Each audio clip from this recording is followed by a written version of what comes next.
ओम अज्ञानतिमिरन्धस्य ज्ञानञ्जनशलाखया चक्षुरुन्मिलितं येन तस्मै श्रीगुरुवे नमः। नमो ओं विष्णुपदाय कृष्णप्रेष्ठाय भूतले श्रीमते भक्तिवेदान्तस्वामिन् इति नामिने। नमस्ते सरस्वते देवे गौरवाणी प्रचारिणे निर्विशेषा शून्यवादी पाश्चात्यदेशतारिणे। जय श्री कृष्ण चैतन्य प्रभु नित्यानंद श्री अद्वैत गदाधर श्रीवासदि गौर भक्तवृंद। हरे कृष्णा कृष्ण कृष्णा हरे हरे, हरे राम राम राम हरे हरे। हरे कृष्णा। तो पिछली कथा में हम वर्णन कर रहे थे भगवान की बड़ी ही अनूठी दिव्य लीला, जिसमें भगवान अपना मुख खोल करके सारा ब्रह्मांड अपने मुख में माता यशोदा को दिखाते हैं। माता यशोदा सोच में पड़ी है, इसका क्या कारण है। अनेकों प्रकार से वो तर्क कर रही है, इसका क्या कारण हो सकता है। अंत में ये भी सोच रही है कि लगता है कि ये बालक जो है कोई आम बालक नहीं है, बड़ा दिव्य है, इसमें कुछ ऐसी योग शक्तियां हैं जिसके द्वारा ये सारा का सारा दृश्य जो है मैं देख पाई हूं। और अंत में हार करके स्वयं भगवान की शरण में, भगवान के आश्रय में जाती है, भगवान को प्रणाम करती है, भगवान विष्णु को, और अनेकों प्रकार से बड़े महत्वपूर्ण विचार करती है। तो उस प्रसंग को हमने समझने का प्रयास किया था। वेदों में एक, महाभारत में खासकर एक बड़ी महत्वपूर्ण बात बताई गई है। इस प्रसंग से दो चीजें समझनी चाहिए। पहला, जिस प्रकार से जब माता यशोदा अपने तर्क के द्वारा, अपने योग्यता के द्वारा जब उस समस्या का हल नहीं कर पाई, तो उन्होंने भगवान का आश्रय ग्रहण किया। इसी प्रकार से हमें ये सीखना है माता यशोदा से। इस भौतिक संसार में समस्याएं आती हैं, विपदाएं आती हैं, हम प्रयास करते हैं उनसे बाहर निकलने का, लेकिन कई बार हम उससे बाहर नहीं निकल पाते हैं। तो उस समय में सबसे महत्वपूर्ण है भगवान की शरण, भगवान का आश्रय ग्रहण करना। भागवतम में बताया, कोई ऐसा करता है तो वो मुक्ति का अधिकारी हो जाता है। तत्ते अनुकंपा सुसमीक्षमाणः भुंजानु एव कृता विपाकम। मतलब जब व्यक्ति ये सोचता है कि भाई मैं विपदा में हूँ, समस्या में हूँ, लेकिन भगवान की कृपा जरूर मेरे ऊपर आएगी, तत्ते अनुकंपा, और ये भी सोचता है, ये भी विचार करता है, भुंजानु एव कृता विपाकम, जो मैं कष्ट भोग रहा हूँ ये मेरी करनी है, भगवान मुझे कष्ट नहीं दे रहा है। ऐसा नहीं कि भगवान हमारे ऊपर कष्ट डाल रहा है, अपनी करनी है। मैंने ऐसे प्रकार के पाप कर्म किए हैं, लेकिन अब मैं भगवान की शरण में जाता हूं। तो भागवत में कहा है, जो इस प्रकार की अवस्था में भी भगवान की शरण, उनका आश्रय ग्रहण करता है और समझता है कि ये तो भगवान की अनुकंपा है, ऐसा व्यक्ति स एव दायभक, मुक्ति जो है उसका वो अधिकारी हो जाता है। ये पहला हमें जो है पाठ सीखना है। दूसरा ये भी बताया है कि कुछ चीजें, कुछ समस्याएं हम अपने बल पर नहीं समझ सकते हैं। कुछ ऐसी चीजें होती हैं जो अचिंत्य होती हैं, जैसे माता यशोदा नहीं समझ पा रही इसका कारण क्या है। तो कुछ चीजें ऐसी हैं जो हम वेदों के द्वारा, शास्त्रों के द्वारा अपने दिमाग के द्वारा समझने का प्रयास करते हैं, अपनी इंद्रियों के द्वारा प्रयास करते हैं, अपनी बुद्धि के द्वारा प्रयास करते हैं, लेकिन समझ नहीं पाते। तो उसको कैसे समझा जाता है? उसे श्रवणम के द्वारा समझा जाता है। तो क्या श्लोक है उसमें कहा है, अचिंत्य खलु ये भावन तामस तर्के न योजयेत। कुछ चीजें अचिंत्य होती हैं, मतलब हमारी इंद्रियों से परे होती हैं, हमारे मन बुद्धि से परे हैं, उनको तर्क के द्वारा नहीं समझा जा सकता है, उन्हें भागवत श्रवण के द्वारा समझना है। तर्क के द्वारा नहीं समझ पाएंगे।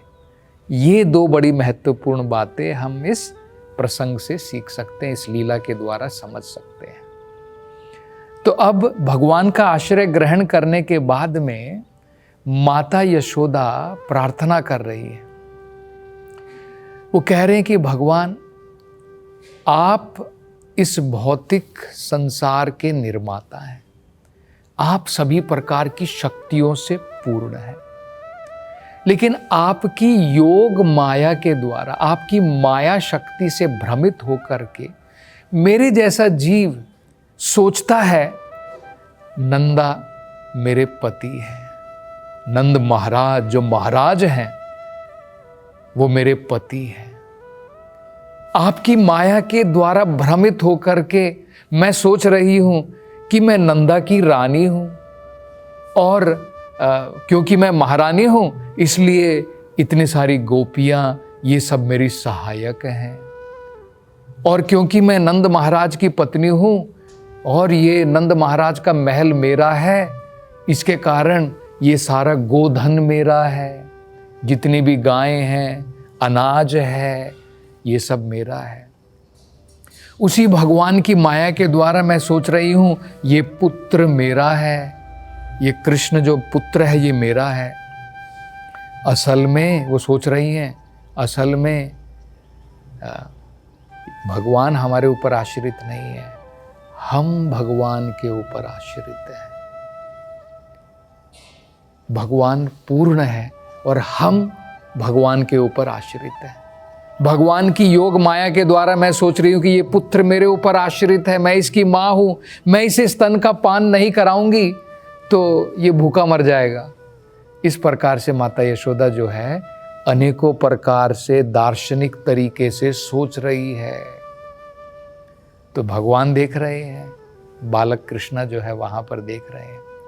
दोबारा भगवान जो है अपनी योग माया का जाल बिछाते हैं और माता यशोदा ये जो प्रसंग था सब कुछ भूल जाती है और दोबारा उनके हृदय में माँ की ममता जागृत होती है।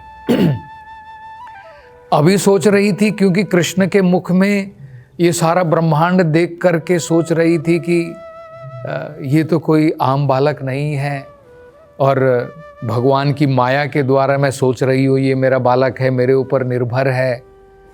तो भगवान कृष्ण नहीं चाहते थे कि माता यशोदा इस प्रकार से सोचे, तो योग माया के द्वारा भगवान ने दोबारा ढक दिया और अब दोबारा माता यशोदा सोच रही है कि ये तो मेरा बालक है, मेरे ऊपर निर्भर है, मुझे इसे स्तन पान कराना चाहिए। और माता यशोदा जो है नन्हे कृष्णा को गोद में ले लेती है और स्नेह के द्वारा वही स्नेह की भावना उसके मन में जागृत हो उठती है। तो सुखदेव गोस्वामी जी जो ये कथा सुना रहे हैं परीक्षित महाराज को, वो कहते हैं कि देखो परीक्षित, यशोदा माई का भाग देखो, कितनी भाग्यवान है। जिस भगवान कृष्ण को त्रयी कहते हैं, त्रयी का मतलब होता है वेद के 3 वर्ग। वेद को 3 भागों में बांटा जाता है, कर्म कांड, ज्ञान कांड, उपासना कांड। पहले लोग कर्म कांड में लगते हैं, बाद में लोग ज्ञान कांड में लगते हैं, बाद में अंत में उपासना में लगते हैं।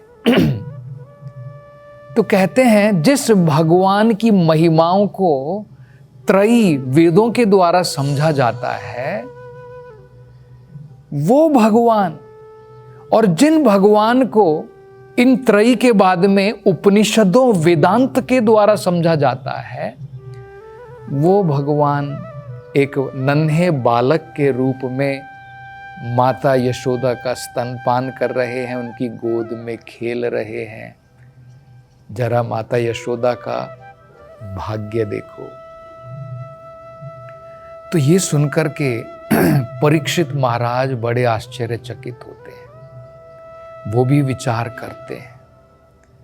वो कहते हैं, हे शुकदेव गोस्वामी जी, कृपा करके मुझे ये बताइए, ऐसे क्या कार्य किए थे नंद महाराज और यशोदा माई ने, और खासकर यशोदा माई, यशोदा सा महाभागा, कि यशोदा माई महाभाग्यवान थी।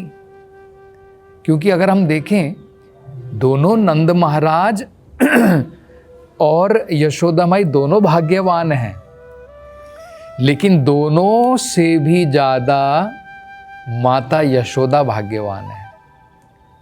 क्योंकि कई बार नंद महाराज तो बाल कृष्णा से अलग हो जाते हैं, उनका विरह हो जाता है, कभी वो मथुरा चले जाते हैं, कभी अपने कार्य करने के लिए चले जाते हैं, लेकिन यशोदा माई तो हमेशा बाल कृष्ण के साथ में रहती है।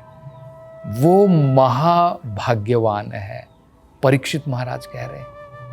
फिर वो कहते हैं कि नंदा और यशोदा का ऐसा क्या भाग्य है, उन्होंने ऐसे क्या कार्य किए थे कि जिसके कारण देवकी और वसुदेव, उनके घर में भगवान कृष्ण ने जन्म लिया, लेकिन माता देवकी तो भगवान कृष्ण को स्तनपान भी नहीं करा पाई। उनकी बाल लीला की बात तो अलग है, उनको स्तनपान भी नहीं करा पाई। लेकिन यहां पर नंद महाराज और यशोदा माई के आंगन में वो परम ब्रह्मा खेल रहा है। ऐसी क्या उन्होंने जो है तपस्या की थी, उन्होंने ऐसे क्या पुण्य के शुभ कार्य किए थे, कृपा करके बताइए, जिसके कारण भगवान ने उनको इतना भाग्यवान बनाए। तो शुकदेव गोस्वामी जी जो हैं इसके बारे में बताते हैं। तो शुकदेव जी कहते हैं कि द्रोणा एक वसु थे, उनकी पत्नी थी धारा। तो एक बार इस वसु द्रोणा ने भगवान ब्रह्मा जी को प्रसन्न किया, क्योंकि ब्रह्मा जी चाहते थे कि द्रोण और उनकी पत्नी धारा प्रजा की सृष्टि करे, क्योंकि वो प्रजापति थे और वो चाहते थे कि प्रजा की सृष्टि करें। तो दोनों ने भगवान ब्रह्मा जी से ये प्रार्थना की कि हे ब्रह्मा जी, कृपा करके हमें आशीर्वाद दीजिए कि जब हम धरती के ऊपर जन्म लें, हमारा मन सदैव भगवान कृष्ण की बाल लीलाओं में डूबा रहे, मग्न रहे। देखिए क्या आशीर्वाद पूछा उन्होंने ये आशीर्वाद नहीं पूछा कि हमें बहुत सारी संतानें दो। प्रजापति का कार्य था उनका, लेकिन फिर भी उनकी इच्छा देखिए। तो भगवान का ये आशीर्वाद है कि नंदा और यशोदा जब भी भगवान धरती के ऊपर आते हैं, नंदा और यशोदा माता भगवान से पहले आते हैं, और उनको ये सुअवसर प्राप्त है कि अपने पुत्र के रूप में भगवान कृष्ण की बाल लीलाएं, उनका मन उसमें मग्न रहता है। जन्म तो भगवान ने वसुदेव और देवकी के घर में लिया, लेकिन जन्म लेते ही भगवान आ गए व्रजधाम में, गोकुल में आ गए। नंद बाबा और यशोदा मैया के घर में। तो उन्होंने ये कहा कि हमें कृपा करके ऐसा वरदान दो, ऐसा आशीर्वाद दो कि हमारा मन सदैव भगवान कृष्ण की बाल लीलाओं में डूबा रहे।